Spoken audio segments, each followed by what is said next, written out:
Bonjour, bonsoir à tous et bienvenue dans cette nouvelle vidéo. Aujourd'hui, nous allons aborder la notion de pointeur. Donc, avant de commencer, je vous préviens que cette vidéo va être un peu plus compliquée que les autres, car les pointeurs sont des notions assez compliquées à appréhender au début, mais ce sont des notions qui sont très importantes pour la suite, et qui nous serviront beaucoup, et aussi vous dans vos codes, et qui vous faciliteront un peu la vie. Donc tout d'abord, qu'est-ce qu'un pointeur? Un pointeur, c'est une variable qui contient l'adresse mémoire d'une autre variable. Alors, comme vous le savez déjà, toutes nos variables ont plusieurs éléments. Donc elles ont déjà un nom, un identificateur et une valeur. Et aussi un type. Mais derrière tout ça, le processeur, ne voit pas une test2. Lui, il voit une adresse mémoire. Donc nous allons faire quelque chose, c'est nous allons afficher à l'écran une adresse mémoire. Donc nous allons mettre affiche et nous allons mettre l'adresse mémoire de numtest2. Alors en programmation, dire je veux l'adresse mémoire 2, c'est le et comme ça. Donc on a dit numtest2. Point virgule. Alors, le petit, comme je l'ai dit, ce petit opérateur veut dire adresse mémoire 2, et là ensuite nous mettons la variable dont nous voulons avoir l'adresse mémoire, numtest2. Si nous testons, sauf que bien sûr je l'ai pas mis dans le main. Alors, je remets comme c'était avant, voilà, donc le main, voilà. Si on teste, vous voyez ici, c'est une adresse mémoire. Ceci, c'est l'adresse mémoire de notre variable numtest2. C'est cette adresse mémoire que le processeur utilise quand il veut accéder à la valeur de numtest2. Quand il veut la lire, écrire dessus, etc. Donc voilà, pour l'instant, nous savons trouver l'adresse mémoire. Maintenant, nous allons voir un peu plus loin dans les pointeurs. Alors, comment déjà on définit un pointeur? Parce qu'un pointeur, ce n'est pas une variable comme les autres. Elle a quand même des petites particularités. Alors, nous allons créer une variable qui pointe, on dit qu'elle pointe vers numtest2. Donc pour cela, il faut créer un pointeur. Mais chaque pointeur a aussi un type. Il a le type de la variable vers laquelle il pointe. Donc par exemple, si je pointe vers la variable numtest2, mon pointeur devra avoir le type int. Si par exemple, je pointe vers numn, mon pointeur devra avoir la valeur longue. Donc si nous mettons vers numtest2, nous mettons int, une étoile pour dire que c'est un pointeur. On va mettre p numtest2, p pour dire pointeur de numtest2, et on dit que celui-ci est égal à l'adresse mémoire de numtest2. Voilà. Alors vous allez me dire, c'est bien joli de faire ça, mais à quoi ça nous sert? Ça nous sert par exemple quand nous voulons envoyer une valeur dans une fonction, nous ne sommes pas obligés d'envoyer la valeur de la variable, nous pouvons envoyer son pointeur, donc son adresse mémoire. Car nous pourrons faire quelque chose qui nous aidera beaucoup par la suite, c'est grâce au pointeur, pouvoir accéder à la valeur de notre variable. Cela veut dire que par exemple, ici, si nous faisons le carré de num, au lieu de faire num est égal, nous avons juste par exemple à envoyer l'adresse mémoire de num, et la fonction sera faite pour travailler avec l'adresse mémoire de num, et donc changer cette valeur. C'est ce que nous allons faire. Alors nous allons retourner dans notre fonction int carré, et cette fois on va lui demander un pointeur int. Alors rappelez-vous bien, vous devez mettre à chaque fois une étoile pour dire que c'est un pointeur, une adresse mémoire. Donc ici, nous disons que la fonction carré demande une adresse mémoire d'un type int. Donc voilà, et on va la changer ici. On va changer ici, et on va dire maintenant int, on va enlever ça. On va dire que la valeur de A est égale à la valeur de A fois la valeur de A. Alors, ceci peut être un peu confus.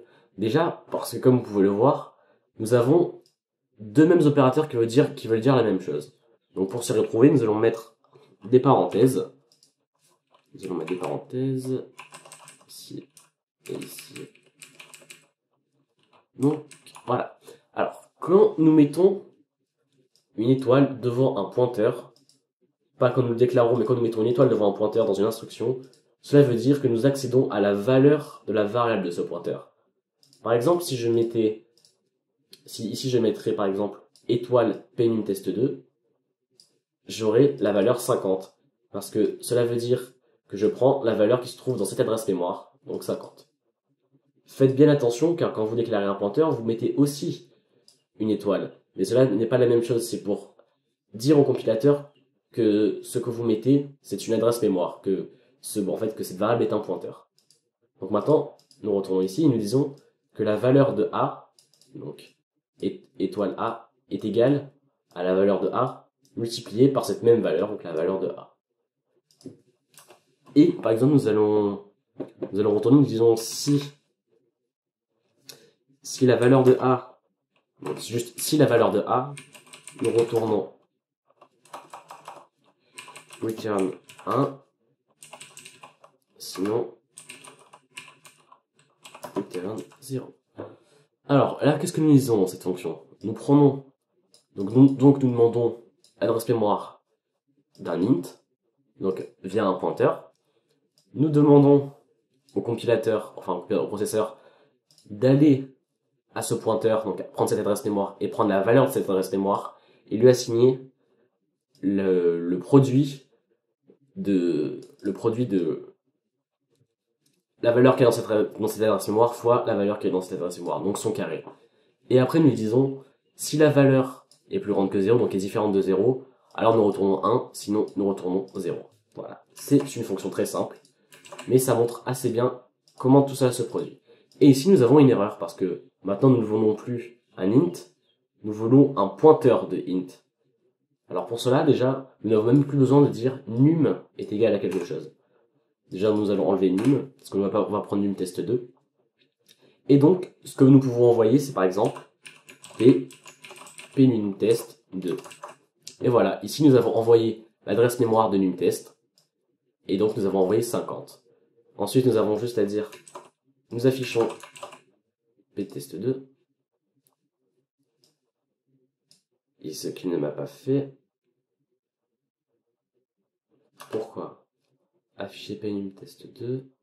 Oui, sauf que nous voulons afficher pas l'adresse mémoire de penumtest2, mais nous voulons afficher la valeur de penumtest2, donc la valeur de numtest2, ce qui fait 2500, donc 50 x 50, 2500. Tout va bien. Donc moi aussi, vous voyez, je me trompe encore un peu des fois avec les opérateurs. Il faut bien penser qu'est-ce que nous prenons ici, l'adresse mémoire ou la variable. Voilà. Mais au lieu de passer par un pointeur, parce que nous n'allons pas à chaque fois définir une variable pointeur pour une variable int, ici juste pour passer par un argument comme ça, ce que nous pouvons faire, c'est directement mettre l'adresse mémoire de numtest2, et si nous pouvons laisser comme ça, et nous aurons exactement le même résultat, 2500. Donc voilà, pour l'instant, vous savez un peu manipuler les pointeurs et voir à quoi ils servent. Rappelez-vous bien que vous devez faire déjà, en premier lieu, la différence entre les différents opérateurs étoiles et dans quel cas ils sont utilisés pour voir à quoi ils représentent. Ici, ils représentent l'instruction pour dire qu'il faut avoir l'adresse mémoire de ce pointeur. Ici, c'est pour nous dire qu'il faut définir un pointeur. Et ici, c'est juste pour dire qu'il y a une multiplication. Faites très très attention. Aussi, l'opérateur est. Comme vous le savez, dans une condition, nous avons l'opérateur et qui veut dire si quelque chose est égal à ça et que quelque chose est égal à ça. Donc voilà. Mais là, c'est juste pour dire un et devant une variable, juste un et, c'est pour dire l'adresse mémoire de cette variable. Donc ça aussi, faites très très attention. Maintenant, nous allons voir une petite notion qui en découle aussi de ça, c'est l'allocation dynamique. Comme je vous l'ai dit tout à l'heure, ça ne sert à rien de créer une variable pointeur pour une variable int. Mais l'inverse est aussi possible. Par exemple, imaginons que nous avons une variable et que nous voulons en fait l'utiliser juste par pointeur. Ça ne sert à rien de créer un pointeur plus de créer un numtest2. Vous êtes bien d'accord, parce que nous allons créer à chaque fois des variables en plus et ce sera moins lisible dans notre code. Donc il y a une façon simple pour créer une variable rapidement. Par exemple, on va créer un long pointeur qu'on va appeler p num L2, donc le pointeur num L2, qui est égal, lui, il ne sera pas égal à une adresse mémoire d'une autre variable, mais il sera égal à un new long. Alors, un new long, qu'est-ce que ça veut dire? Ça veut dire que p num L2 sera égal à l'adresse mémoire d'une nouvelle variable longue. Ce qui veut dire qu'en fait, au lieu de passer par une deuxième variable longue, nous en créons directement une nouvelle qui sera, on pourrait dire, liée à p num L2. Ce qui veut dire que ici, en fait, nous avons deux variables, mais définies en une seule. Pourquoi je fais ça? À quoi ça peut bien nous servir? Déjà, comme vous voyez, c'est beaucoup plus clair. Nous avons nous avons une seule définition pour deux variables. Donc si maintenant nous voulons utiliser p num L2 plus tard dans notre code, ce sera beaucoup plus simple. Nous n'aurons plus deux variables à traiter en même temps, mais qu'une. Et en plus, ça nous laisse une plus grande liberté. Vous verrez plus tard que l'allocation dynamique nous laisse une plus grande liberté.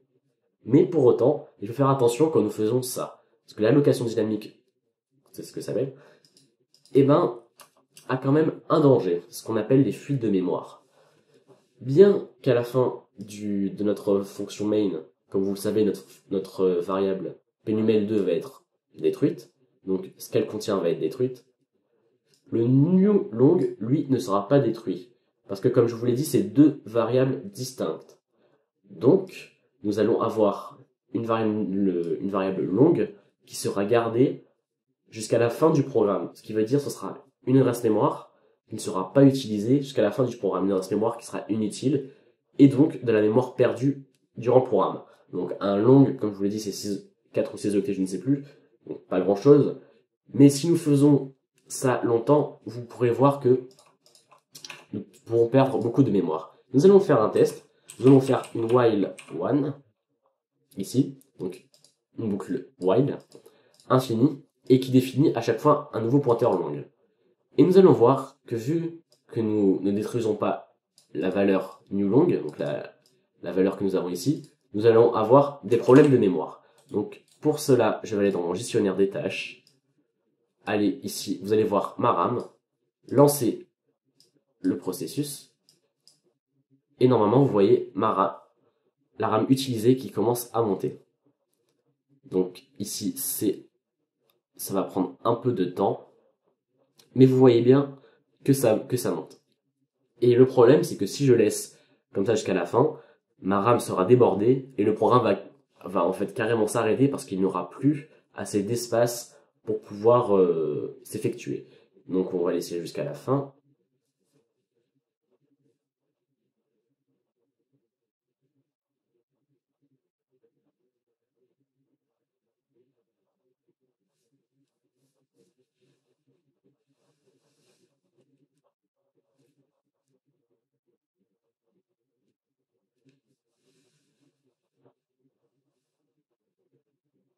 Ah, et voilà. Comme vous pouvez le voir, nous avons une erreur.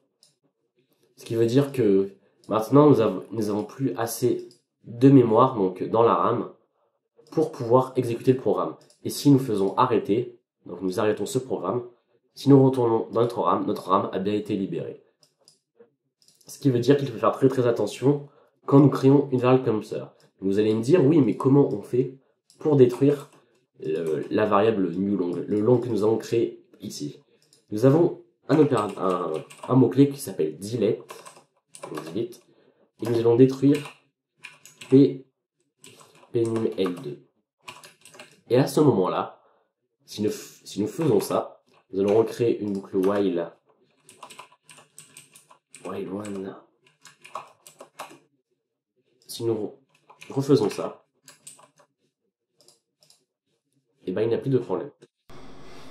Donc voilà, c'est assez ici par rapport au pointeur. Donc nous retrouverons la prochaine fois pour les tableaux qui complétera ces pointeurs, parce que vous allez voir que les tableaux, qui est une notion assez simple on va dire, utilisent elles aussi les pointeurs, et nous verrons que nous aurons une plus grande ouverture après sur notre code. Nous pourrons faire beaucoup plus de choses grâce à ces tableaux.